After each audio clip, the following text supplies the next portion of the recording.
Hello everyone, my name is Terrence Jackson, the Urban Farmer Program Manager at Sprout NOLA, and today we'll be talking about natural pesticides and fertilizers. First, you may ask yourself, what are natural fertilizers? Natural fertilizers refers to natural organic substances that are derived from the earth and provide nutrients to help promote plant growth. And with these plants, comes with many different types of fertilizers. And how does these fertilizers and amendments work?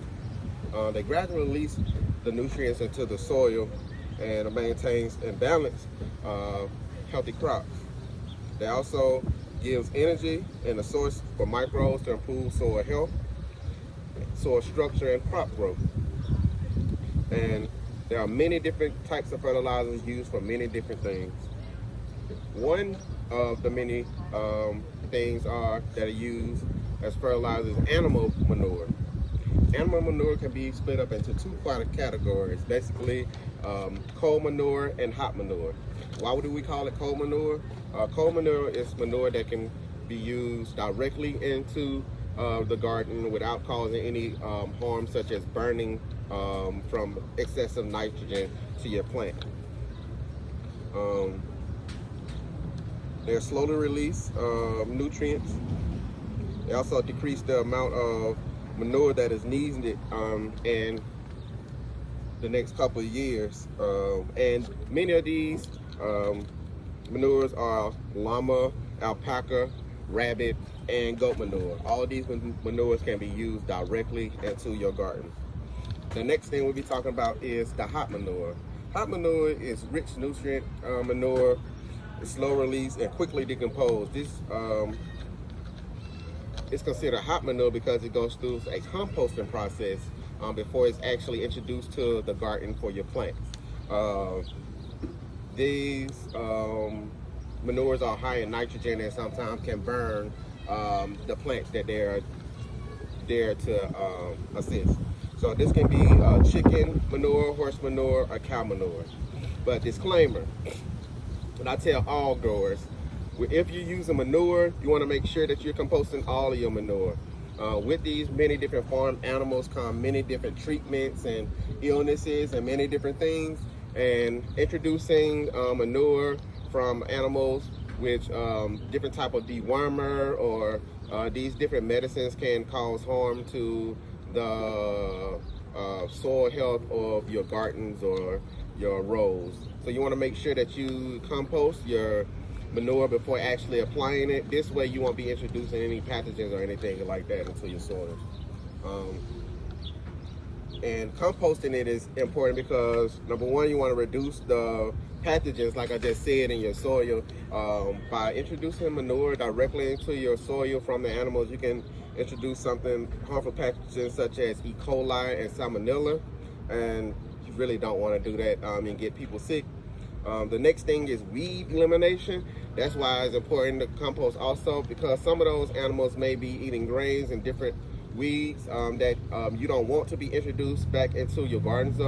So making sure that you compost it can get rid of some of those weeds that's been a nuisance in your garden. Nutrient stabilization. Compost can help stabilize and balance the nutrients of the soil, of the manure, by composting it, breaking it down, and making it readily available, evenly available for all the plants to be, so it can be applied. And the next thing is odor reduction, which we all love. We don't want be going in our gardens and it to be extra stinky. So making sure you compost your manure and mixing it will reduce the odor that you have in your garden, and making sure that those nutrients are readily available by composting also. So that is just a quick, easy way to make sure that everything goes well as composting. Improving soil structure. You want to make sure that you compost and improve soil structure. Like I said, if you go in to add that manure directly into your soil, it's going to continue to break down on top of the soil. But if you compost it, you're mixing it. As it breaks down, you're turning it, and it is breaking down into smaller pieces, which is making the nutrients more readily available for the microbiology to continue to do its thing. And then overall, it's safer, help with nutrient availability, help with soil conditions and properties. It contributes to healthier soils and plants, and it makes sure the productivity of your garden is definitely going up. One of many different reasons why you should use manure, animal manure specifically in your garden, but always remember, you make sure you want to compost before. Next, we'll be talking about other natural fertilizers that many people use in their gardens to help give some organic matter back or just make nutrients available for their garden beds. And that is alfalfa meal, which is good, compost tea. That can be any compost that you break down and you brew a tea to introduce it into your garden. Worm tea, it's the same process. Instead of taking the actual compost, you'll take the worm compost and you'll make a tea out of that and introduce it into your garden. Fish emulsion, which is a byproduct of the fish in the water, and you want to take that out the bottom of the tank and also use that into your garden. That is used by many organic gardeners. Is easy, nutrient dense, readily available fertilizer. As of course, your fertilizer, your compost that you have in your garden is a good source of nutrients. Banana peels are a good source. Coffee grinds. Wood ash is super duper great. It's a great amendment. Worm castings that we call liquid gold. You can buy that, or you can start a worm farm and get the castings and introduce that into your farm also.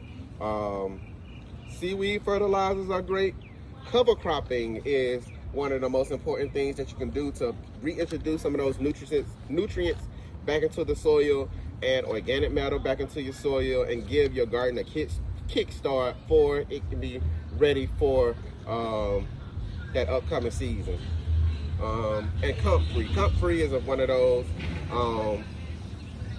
plants that is really good for adding nutrients into the plant. So I definitely would also recommend comfrey tea. The next thing we'll be talking about are natural pesticides and weed suppressants. There are many different things you can use, many different tricks and tips that you can use, but today we'll be talking about a couple. Number one is neem oil. I feel like neem oil is one of those things that all farmers should have or gardeners should have with them. These neem oil can be used for many different things, specifically aphids, many different pests. It's a great source of great pesticide to use. One farmer recommended beer for your grubs and snails. Beneficial nematodes. We are having issues with nematodes. You can have beneficial nematodes to come in and introduce them into your farm to come and fix some of the issues that you're having. Having problems with weeds, you can always use boiling water, especially in the area that you haven't grown yet. You can use boiling water to scald those plants and get them to die, and that way you won't have such a hard problem with them coming back. White vinegar, a lot of people use white vinegar, salt, and a little bit of soap, mix it in a little spray can, and that is a great weed suppressant. I use it a lot on the farm, around the fence lines and stuff. Once you spray it on there, the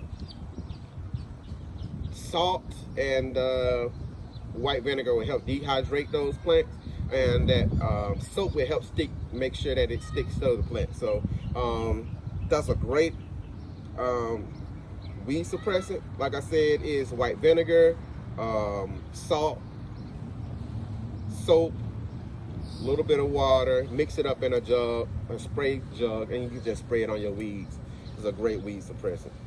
If you have any questions, do not hesitate to reach out. I'm Terrence Jackson. My email is Terrence, TERENCE, @sproutnola.org. Thank you.